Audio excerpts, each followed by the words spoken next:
Welcome to the Scurv podcast. I'm your host, Lance Scurv.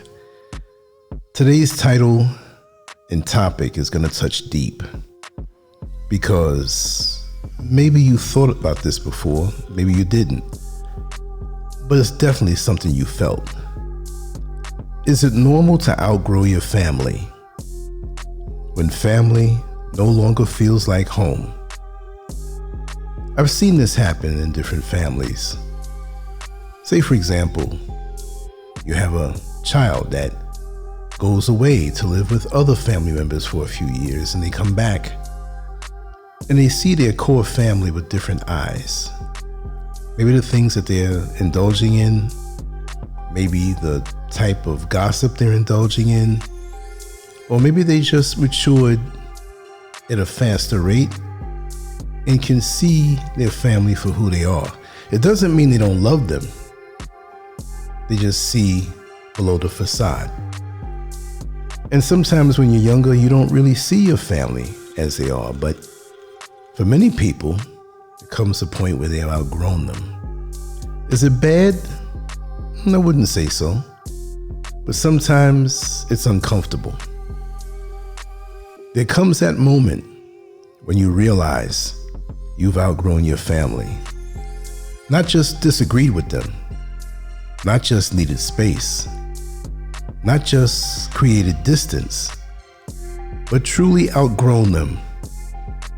You think differently, you see differently, you value different things. You move through the world with a level of awareness they don't understand. And suddenly, the people who once felt like home feel unfamiliar. This realization doesn't feel like freedom at first. It feels like grief, a deep, quiet grief that sits in your chest and changes how you see everything. Because this isn't like losing friends or changing jobs. These were the people who shaped your first understanding of life, your first sense of safety, your first sense of belonging. When you outgrow them, you don't just lose relationships, you lose your original world. It feels confusing because growth is supposed to feel good. Healing is supposed to feel good. Becoming more aware is supposed to feel empowering. But this kind of growth feels heavy. It actually feels lonely. It feels like standing between two worlds, who you were and who you're becoming, without fully belonging to either. You start to notice that conversations feel shallow. The old family roles feel fake. The old expectations feel tight and uncomfortable. You feel pressure to shrink again, just to keep the peace. You feel guilt for changing. You feel shame for seeing what you see. And part of you wonders if something is wrong with you for feeling this way. But the truth is simple. Growth changes relationships. Awareness changes identity, and healing changes belonging. When you evolve, you just don't grow forward, you grow away from what can no longer hold you. From the moment you're born, you're shaped by your family system, not just by words, but by patterns, by unspoken rules, by emotional expectations, by roles that form without anyone ever naming them. You're taught who to be, how to behave, what is acceptable, what is rewarded, and what is punished. You learn where love comes from and what you must do to receive it. Every family system assigns roles. One becomes the responsible one becomes the emotional one, One becomes the strong one. One becomes the quiet one. One becomes the problem one. Those roles keep balance in the system. They make the family function, but they don't always allow people to be real. For a long time, most people don't realize they're playing a role. They think it's their personality. They think it's who they are. They think it's natural. They shape their identity around what keeps the system stable, not around what makes them whole. As long as you stay unconscious to this, life feels normal. You perform your role, you manage emotions, you protect patterns, you follow invisible rules. You seek approval, you chase acceptance. You adjust yourself to fit the system. Then something shifts.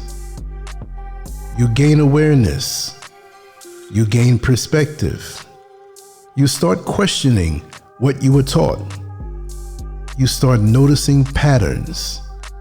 You start seeing dysfunction where you once saw normal. You start recognizing that many of your beliefs were inherited, not chosen. Many of your behaviors were learned, not natural. Many of your fears were planted, not real. And once you see it, you can't unsee it. This is where growth begins, and this is where the separation starts.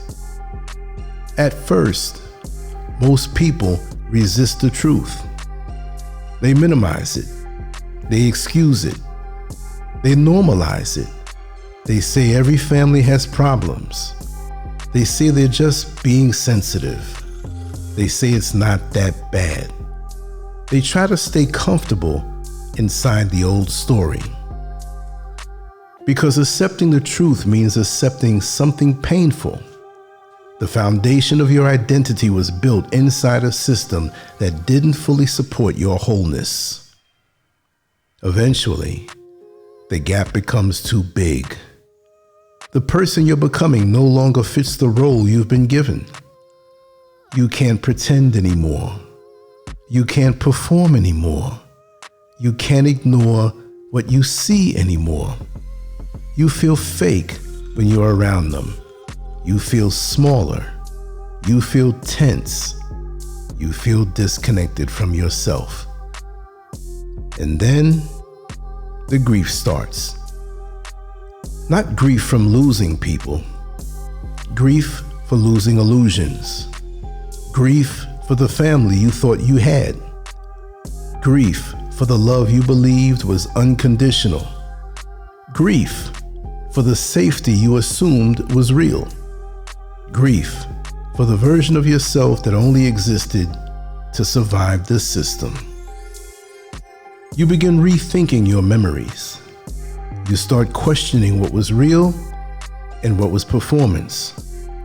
You realize that much of what felt like closeness was actually silence. Much of what felt like love was actually approval. Much of what felt like belonging required self-abandonment. This grief is isolating because you can't share it with them. The people you would normally grieve with are the people you're grieving. So you carry it alone, quietly, privately, internally. And many people try to go back. They try to shrink again. They try to perform again. They try to fit again. They try to unsee what they saw. But awareness doesn't reverse. Growth doesn't rewind. Consciousness doesn't collapse. Once you see the system, you cannot return to being unconscious inside of it. This is where separation begins. Not physical at first, but psychological. You start thinking for yourself. You start setting boundaries. You stop agreeing automatically.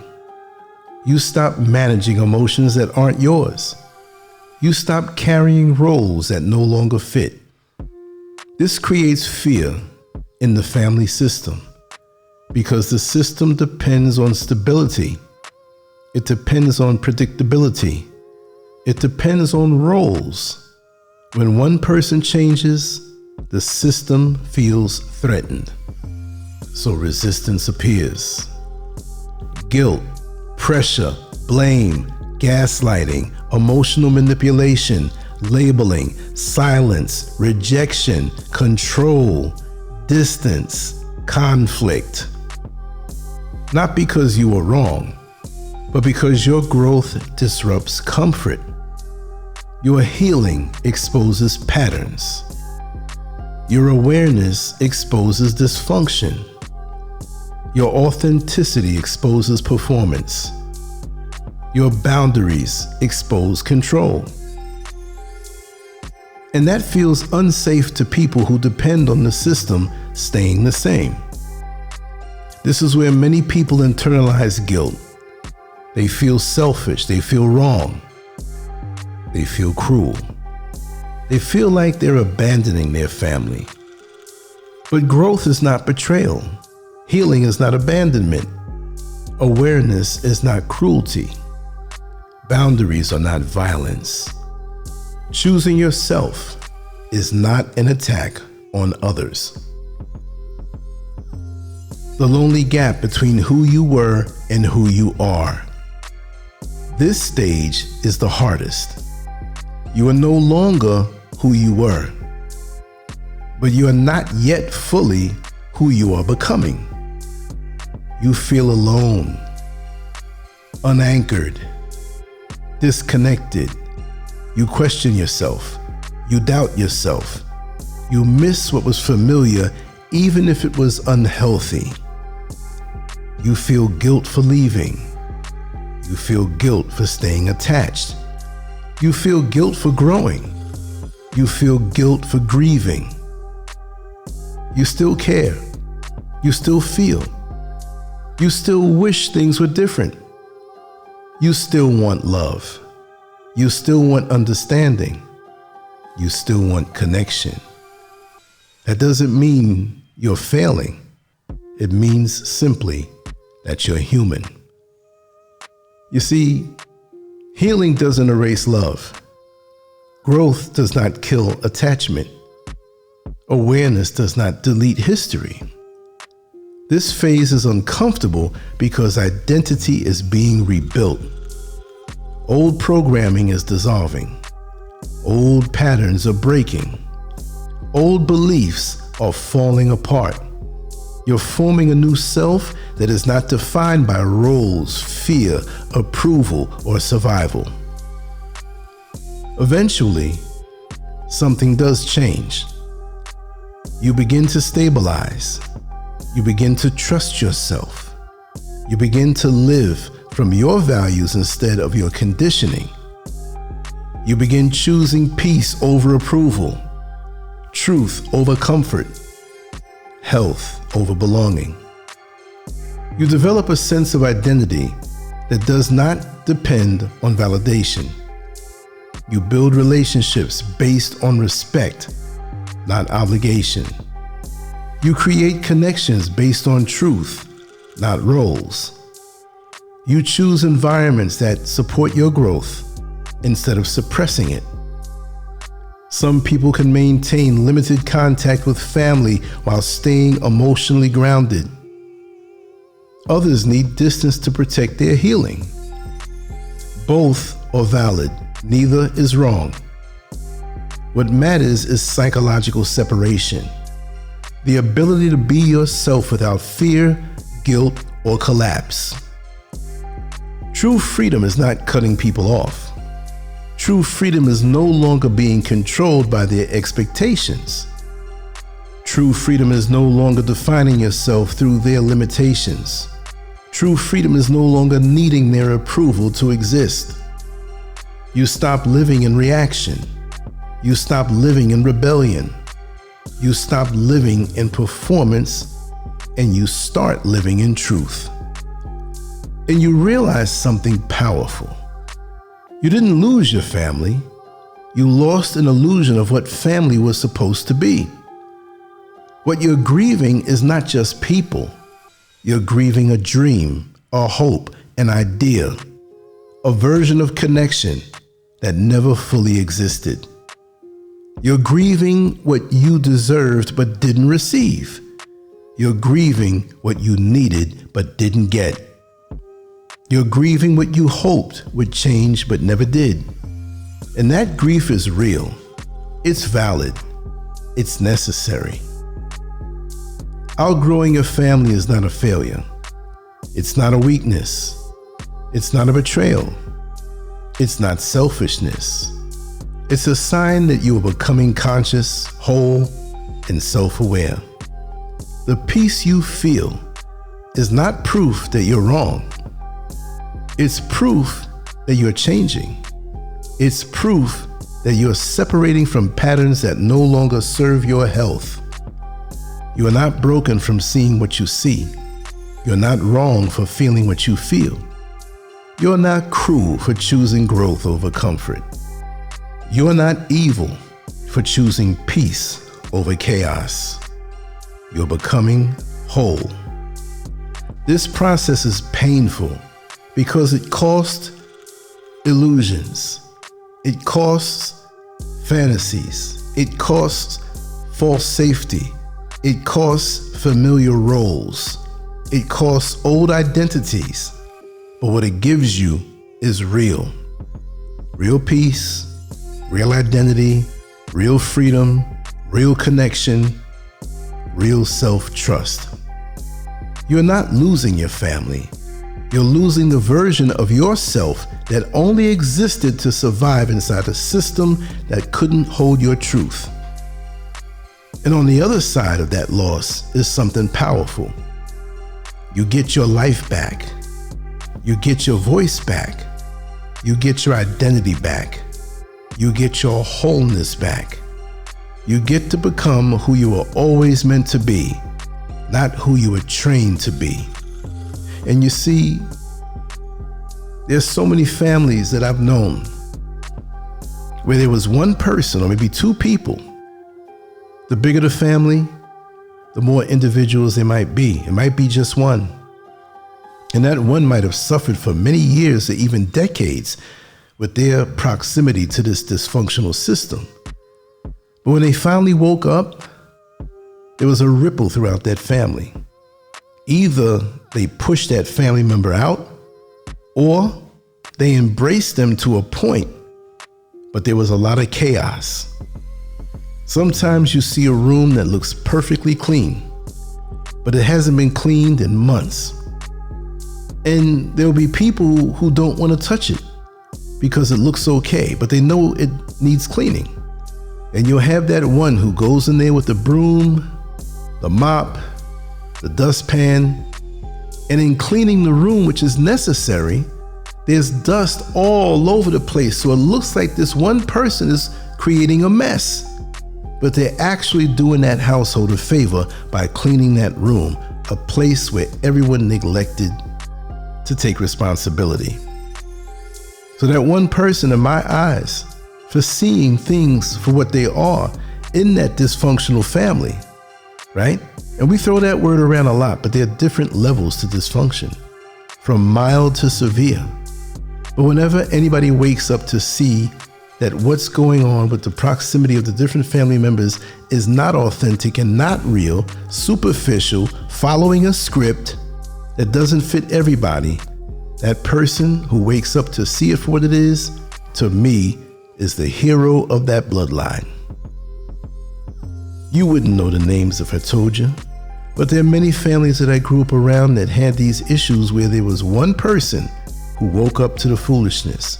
And most of the time, the more denial the family is in, is the more they'll reject that family member and come up with all types of stories as to why they're wrong for their observations.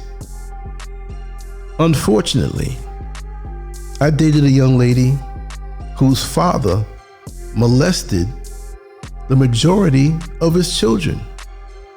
Now let's say they were about maybe 6.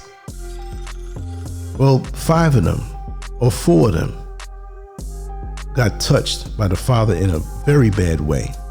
I think it was 7 of them, but 2 of them didn't get touched. The young lady I dated didn't get touched, but she knew the pain of her brothers and sisters because of what the father did. But nobody really spoke up against it. It was kind of hush-hush. And I was surprised that she opened up to me and others opened up to me about what happened. So they carried their resentment and their pain, and it affected their life. That if they confronted this situation collectively and individually in their own way and got therapy and sought help, they'd be better off. It's like walking around in an amusement park as a kid, as a child, that you always wanted to go to, but there's a pebble in your shoe that you refuse to move. You might enjoy yourself when you're at that park, but you can only enjoy yourself so much because of the pain of that walking on that pebble in your shoe. We need to take that shoe off and shake that pebble out, whatever it may be in our life, because people don't understand. It follows you for the rest of your life if you don't deal with it. Many people think, whatever it may be, it may not always be the scenario that I just offered as a scenario to say, hey, this is what it could be. No, it could be other things. It could be very subtle. It could be a domineering mother or a sheepish father who doesn't take his role serious and to stand up and be a man. It could be siblings that are out of control and parents who give in because they're trying to be their friend. That's going to affect other children in the family. The possibilities of what it can be is endless. But when you grow up from it and see it for what it is, lots of times, like I said, you become that rebel, you become that troublemaker, you become that outcast. And maybe, just maybe, after a time, oftentimes years, the light that you have shined out to the world and to your family to let them know what it is, some will begin to see it. I know one situation where a mother finally admitted to what was always going on as far as the system of their family. She finally admitted it on her deathbed. And the tears that rolled down the eyes of the different members of the family wasn't just because their mother passed away. Yes, it was a heartbreaking thing, but for her to admit and understand what that one family member was always saying, and the others didn't want to see it. And when the mother broke it down to them, they cried so hard because now what they were holding for so long and what they were in denial about for so long, they finally had to see it. It's like avoiding paying a bill for so long and you didn't realize how big it got with interest. And now you say to yourself, oh, if I had only faced this responsibility earlier on, I wouldn't be in the financial mess that I'm in now. It doesn't go away. You never forget. Acknowledge it, come to terms with it, but always know that truth is bigger than DNA. People say blood is thicker than water. Okay, to a point, if everybody acknowledges that. But you'll be betrayed by blood faster than you will be by water, or rather a stranger or a friend. It doesn't always mean that, because I witnessed situations that I just can't believe how dysfunctional it is. So when you outgrow your family because you already see the truth for what it is, never feel bad. Know that one day, even if they don't tell you to your face, they will realize that you were right all along. And this is not about being right or wrong, because as long as they don't see it, you're always going to be wrong. You got to wear that. But move forward, live your life, be who you are, and move on to becoming the person you were always set to be. Not by their rules, but by the rules of the Creator who made you. DNA sharers should not have that much weight in your life if you don't have the same mind and heart and respect to see things as they really are. Anyway, leave your comments. Let me know what you think. Throw some topics that you want me to cover. I'll gladly do so because I have a wealth of experience hands-on. I may not know everything, but oh boy, I've been through a lot, so I can speak on it, pro or con. Much love to you all. I'm on to the next one. Thanks for spending your precious time here with me. I love it. I got more to do later on. It's a never-ending amount of topics for us to talk about because there's so many things going on. We know in the world with politics and religion and power plays and finance, there's always things going on. But lots of times we fail to acknowledge what's going on in our very families, in our relationships, in our own minds, and how we feel about each other. We have a lot of ground to cover. And this is the type of stuff that I like to talk about. Take care. Thanks for being here. Lance Scurv out. Peace.